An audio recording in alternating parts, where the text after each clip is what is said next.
Ayan na siya. Yung ilog nga galing sa Kanipaan, guys. Ayun. Dati yan, dito yan nadaan. Dito yan nadaan. Dito yan ng tubig dito. Diretso yan. Dito. Ngayon di na eh. Kasi kumapal na ang buhangin dito. Parang ginagawa niya siya ng daan na shortcut siya oh. Ano? Shortcut siya. Ayan. Mula dyan hanggang dyan, yan o.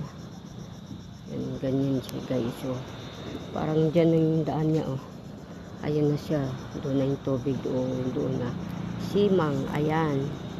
Yan ang simangan ng tubig tabang at tubig dagat. Ayan guys.